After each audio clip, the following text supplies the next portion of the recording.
Welcome to the Along the Way podcast, your place to become an equipped and encouraged parent so you can experience God's absolute best for your family. Hey everyone, welcome to the Along the Way podcast. My name is Tim LaPointe, and I'm here with Bruce Roberts, who is our What up? Who's our next generation pastor here at Shoals Church. And Bruce, today we're talking about really building that parenting team. You know, a lot of times in life we hear that expression, it takes a village. That's right. It can sound a little cliche. It can definitely sound a little cliche, but you know, there really, when we talk about this, there is biblical foundation for that concept of, especially when it comes to parenting. You know, it takes a village. It does take a village. Hey, just because it's cliche doesn't mean it's not true. You know, it can still be true. Yeah. And I think from the jump, when you see in Genesis, we were never created to do life alone. All right, so we were created for community. And I love starting here because I think sometimes we don't think about it in this way, but God lives in community. God lives in community. We've said that before. Father, Son, Holy Spirit. There's a family, there's a community, and there's been one for all of eternity. Before there was time, that's the basis for everything. It really is. And that's what we come from. That's whose image we were made in. That's where it all starts for us. So when you see Adam in Genesis, God gives them Eve, and then from there they begin to have families, begin to build cities. Even when Abram is called, what is it? He grabs people with him and travels with him, and all the way throughout, even to modern day times with the local church. And the whole purpose of the church is that we are people from every tribe, tongue, nation. We gather together, we do life together under one King. So we were just never meant to do life alone. You see throughout Scripture. Even the Proverbs says, iron sharpens iron, so one man sharpens another. Mm-hmm. Like we need one another. It's not that it's just companionship. In order for me to become better at any facet of my life, it requires other people. Mm-hmm. Yeah. It requires that people walk with me. And even with iron sharpening iron, in order for iron to sharpen iron, there has to be proximity. They have to be close. They have to touch. Yeah. So it's not just I'm just in a room with people. Or I'm just around a bunch of people. I'm doing life in such a way where there's proximity, where we're close enough to each other to where you have an impact on my life and I can have an impact on yours. And the hope and the goal from all of that is going to be that we're sharpened in some way, that we're better because of it. So that's true individually. That's also true collectively. And when it comes to parenting, it's not any different. In order for us to parent well, to be faithful, to be successful in God's eyes when it comes to parenting, it's going to require that we have a lot of people on our team, the right people on our team to be successful. Yeah, that's a great point. And, you know, I love what you're talking about there of, you know, it's not enough to just kind of have opportunities to have relationships with people, but we have to be intentional about getting ourselves close with people so that there really is that opportunity, not only for us to be able to pour into them, but for them to pour into us as well. Absolutely. So when we talk about, okay, let's talk like we're drafting a team here. All right. So when we are talking about our parenting team, with the 101, who are you picking here? One-on-one? The 101. So the first pick, first round, who are you going with? Who am I going with? Well, I'm going to go with I'm just going to go with what we're born into. I'm going to go with our family. Okay. All right. Good pick. That's a good pick. Top prospect. You know, so we all come from a family. We all come from a family. So that's how we're learning. Like, the family is the original team. Let's just be honest, right? It's the original team. That's why I think it's funny that when people are recruiting, you know, you see all these recruiting things and people are like, why did you pick that school? Well, I just felt like family. I just felt like, I belonged here. You know, they treated me, I'm going to battle with my brothers. Like you hear family language all the time in sports because it's the original team. Yeah. It's the original team and you can't improve upon it. And the thing about a family is that there's different roles within a family, and everyone's not the same. And so and it's good for our kids and for us to understand that we're attached to something. You know, there was a family before us. We've come from something, and it's we're going to leave something behind. There's a legacy to follow us. So our kids seeing their grandma, grandpa, seeing our parents, our kids seeing cousins, our siblings who have kids, you know what I mean? Knowing aunts and uncles and relating to a family unit and it's a comprehensive family unit.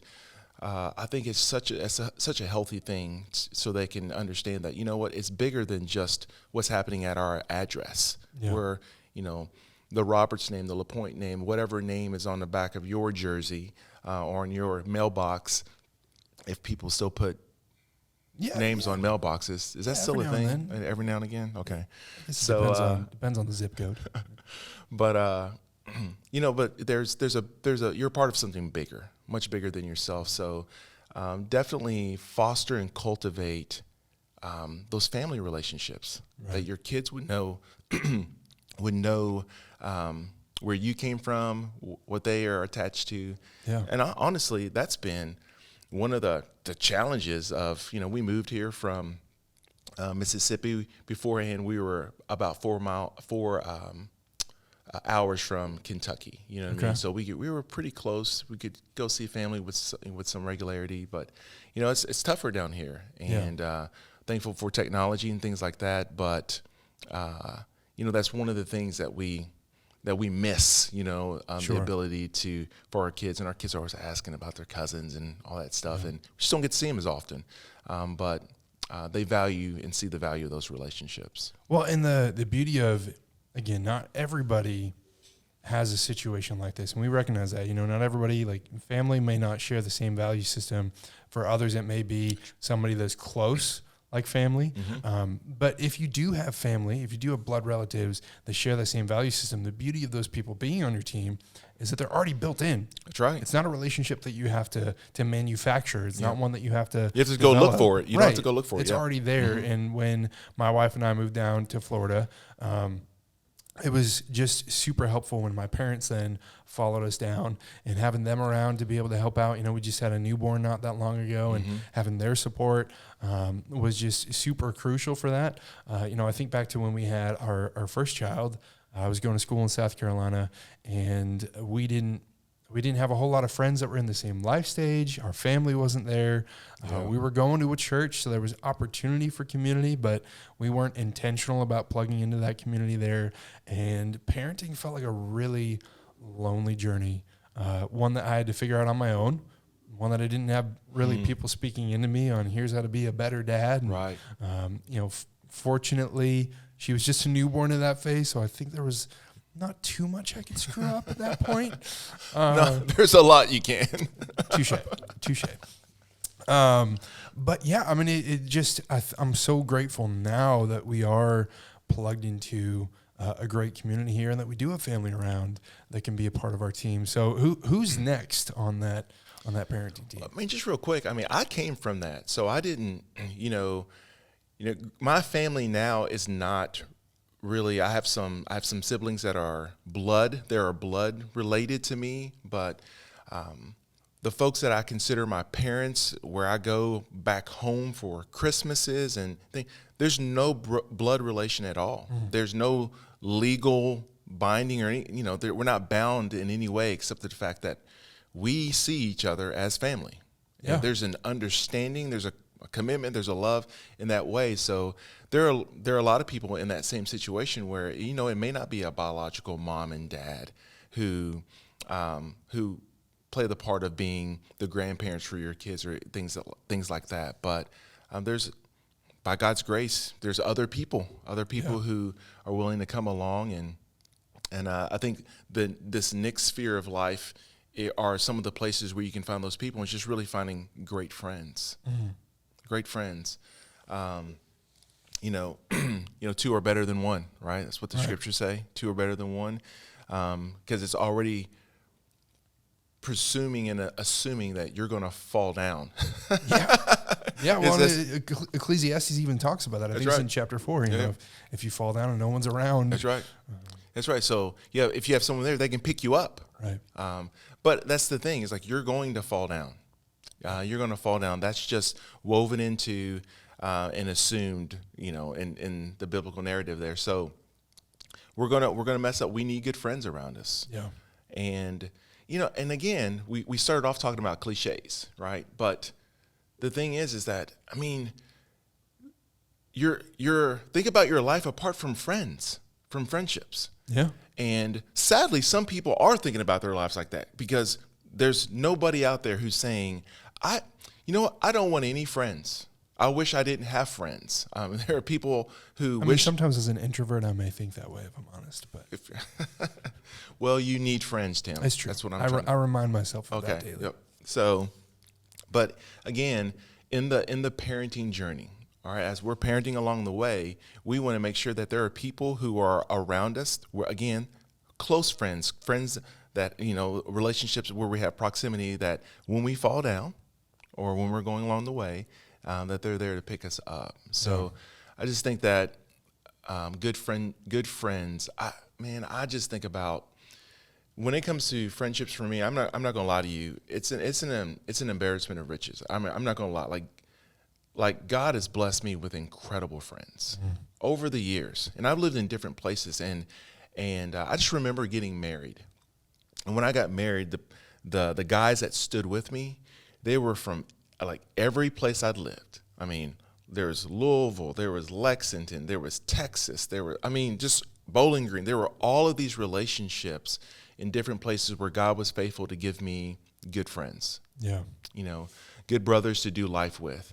And that hasn't changed. It hasn't changed in becoming a parent. I have people who I can talk to, people who I trust what they're doing. Sure.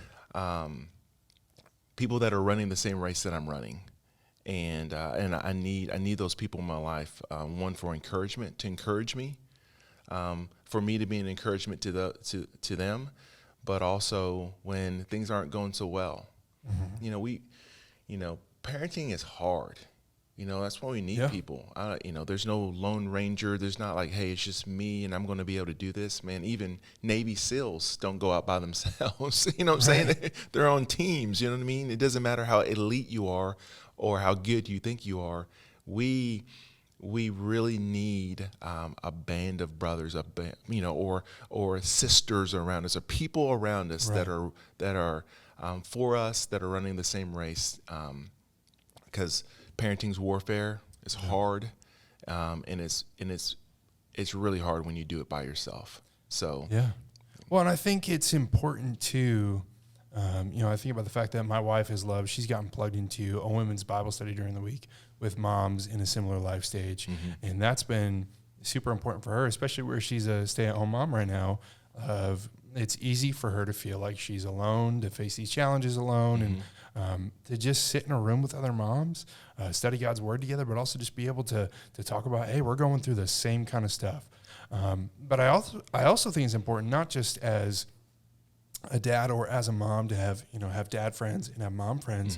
But one of the things I loved about our wedding was the pastor who did it. He had us turn and face the crowd, and he looked out to all of our friends and family that were there, and he said, some of you may be here as friends and family of Tim, and some of you may be here as friends and family of Allie, but I want you to make a commitment that now you're going to be friends and family of their marriage.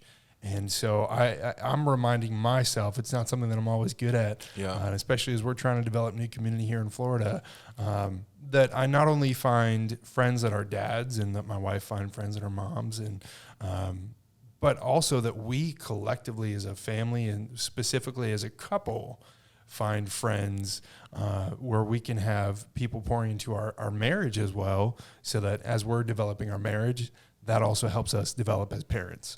Yeah, I've had to learn how to become friends with people who aren't University of Kentucky fans, right? I mean, that's tough. I had to do that. Moving down here, I realized that, if I'm going to actually have a team, I'm going to have to lower my standards a little bit and find people who, have allegiances to teams that are inferior. Bless you. Yep. So that's part of that humility that we've talked about before as well.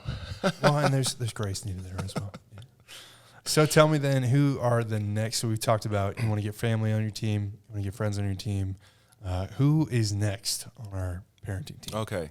So I think you need to have some type of spiritual leader over your family. Sure. We're whole beings.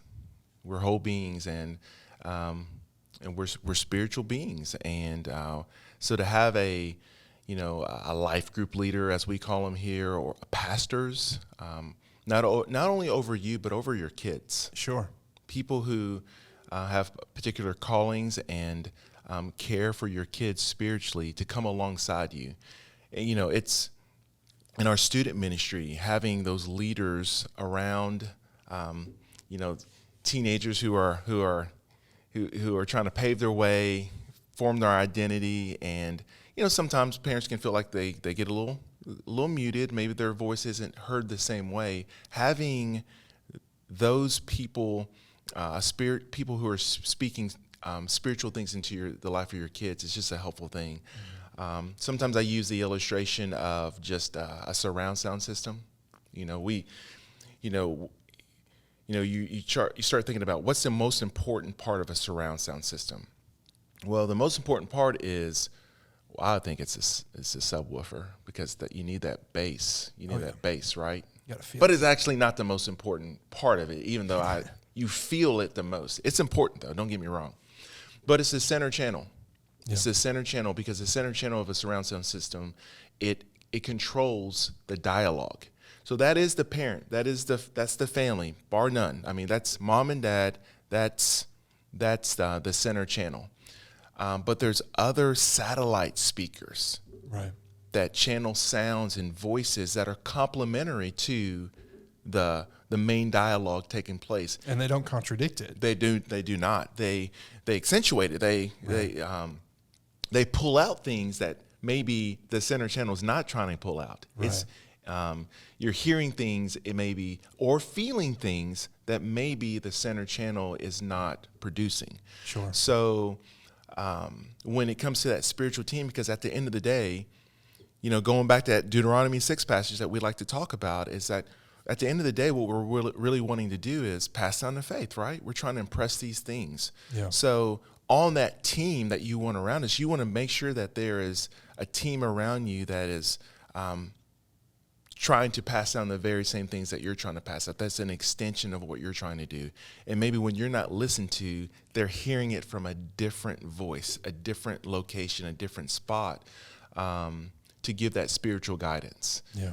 So I know it's going to sound crazy, but our kids don't listen to us all the time, do they? They don't. And I remember even before I had kids, you talk to parents and they're like, you're saying the same thing that we're saying. They're listening to you. We've been saying this for so long, and somehow they're listening to you. Yeah. And that's just a reality. Yeah. That's why we need community, and that's what God's done. So, yeah. Our thing, I mean, for us, we need to be intentional about who do we want on that team. Yeah. And our kid doesn't need to know, or our teens, our kids don't need to know, hey, this is the team we're forming. This is what this person's for. This is what they don't need to know our schemes. They don't need to know what we're up to. But at the end of the day, we're trying to build a team that's going to help us as parents, but obviously help our kids and achieve the goals that we have for them, but mostly what God has for them. Well, and I'm the prime example of that. In high school, I did not receive a lot of what my parents were saying very well, but my parents were really intentional about getting me plugged into a church, and they were plugged into that church as well. Getting plugged into that youth ministry was crucial for me, because I developed a relationship with my youth pastor, with a mentor in there, a youth leader, and they were just saying a lot of, like you said, a lot of the same stuff that my parents were saying, but because it was coming from outside of the home, and it was coming from a spiritual authority figure that I respected, I still think back to things that I learned from them, and even if I'm honest, it wasn't even just tangible things of like, oh, well, they taught me this lesson, but the fact that they invested in me at all. They were there. Right, exactly. Yeah. That was huge for my development into becoming the man that I am now. So I think there's also a responsibility. What you're saying is, there's a responsibility too on the part of the parent to make sure that you are getting plugged into a community where there is somebody who can have a spiritual influence in the life of your kid. So there's, like culture, like we've talked about, you have a team, you have voices around you. Yeah. It's how intentional are we about kind of fencing that a little bit and making sure the right voices have proximity to our kids. The right voices are, have access to our kids, Sure. opposed to different voices or other voices. So, for sure, we're spiritual beings. Having pastors, spiritual leaders, life group leaders, Sunday school leaders, whatever that situation is, where there's spiritual leaders in your life, in the life of you and your kids that are where you have the same worldview, like you're after the same thing. It doesn't mean you agree on every single thing, but and all in all, they're getting it in surround sound and stereo. Yep. So any other people that we should be putting on our team? We've talked about, we've got family, friends, spiritual leaders. Who else? I think that coaches or teachers, a lot of, again, there are things that we're not good at. I know. I'm talking to everyone else, Tim. You're good at everything. I'm talking to everyone else. Okay. There are things that we're not good at, right? So, and I'm working on that humility piece as well. Gotcha. So thank you for testing me. So if my kids want to play, baseball or softball, guess what? They're going to have to go get another coach. Okay. I can't help them. They want to play soccer. I really can't help them a whole lot. I can help them to a point.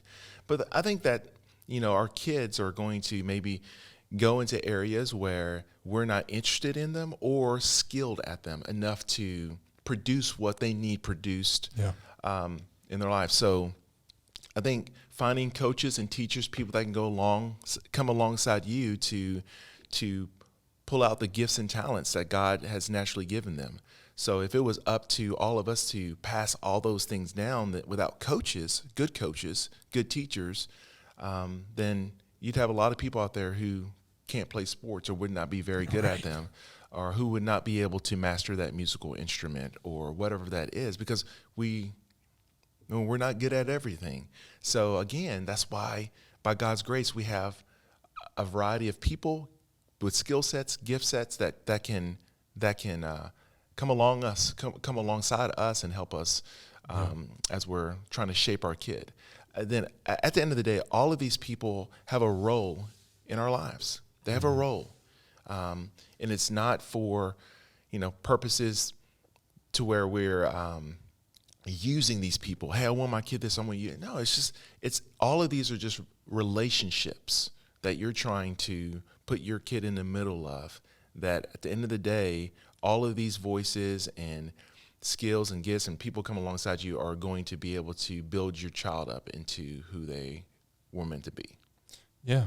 Well, and when we're talking about building this parenting team, it's not just that we want to develop our kids into being the best that they can be, but we also want to develop ourselves. And so with all of these, whether it's family, it's friends, it's a spiritual leader, it's a coach, what are the, like you said, we're whole beings. So we're talking about developing all of our kid. That's right. But also all of ourselves. Yep. We need coaches. We need coaches. We need mentors. We need those. We need those things. So we're people who function under authority, and we're people who need help and have to have people, speak into our lives. So it's not any different. Again, it's not really complicated, on one end of it, it's not complicated. It's just difficult because relationships are difficult. Sure. And so we need people who are close enough to us, who we trust, who are further down the road. So yes, have people who are in like life stage. That's helpful. Mm-hmm. Kids who are the same age, and they can play with my kids, and it's more natural. That's a good phase. Yeah. But there are people who have gone before us, and just to be pulling with people who are in the same life stage, that's not wise either. I mean, there's people who have gone before us who can help us avoid some of those pitfalls. Yeah. We're talking to some of the people who are maybe a year or two ahead of us, but there might be people who are, a decade ahead of us. Yeah, that's valuable. 2 decades ahead of us. So, there were parents before us. We're not the first ones to do it, and there are just some things that are just they never change. They never change. They're the same, and but you want people who can speak into your life, and I think that's one of the most difficult things as a parent when it comes to pulling people close to you, because for me, there's no other areas of my life that I feel like more of a failure in. You know what I mean? Like, when you're not a good husband, when you're not a good spouse, you're kind of like, you feel that. But a lot of where you feel that is in the home. So there's not an audience maybe to see that all the time. Right. But in the battle, in trying to raise kids, to honor God with your parenting, it's very easy to feel like, golly, I'm just not a good parent. Yeah. I'm not good at this. Yeah. And the last thing you want to do is to go to somebody and say, I'm not good at raising my, and well, they're 8 and 7 now, so you're just now coming to that conclusion, or they're teenagers now. Like, I need some help. I need some help with this. It really takes a lot of humility to really kind of pull people in, but I think it's necessary. Mm-hmm. And it's hard you want those relationships because you almost want to give people permission, right. Those right people permission on some level to speak into that area of your life. Yeah. A lot of times we can feel like, don't tell me how to raise my kid. You raise your kids. You got your own. You don't tell me how to raise. Well, no, we need people to tell us how to raise our kids. Yeah. We really do.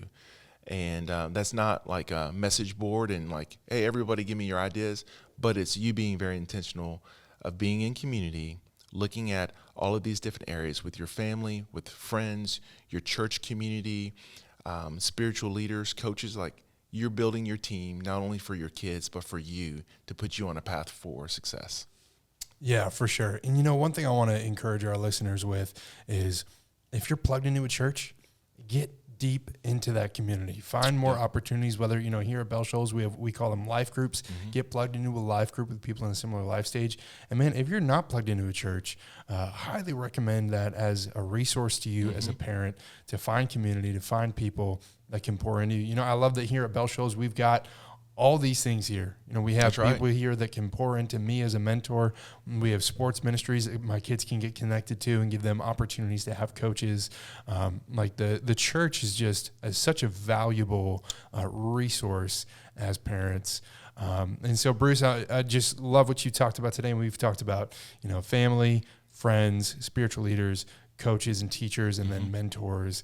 This has been really valuable. So for those listening today, we would love it if you would leave a review, subscribe to the show, share it with your friends, not because we want to make the Along the Way podcast something great, but because we want to be able to connect with more parents who are in need of that resource. So thank you so much for listening, and we'll catch you along the way.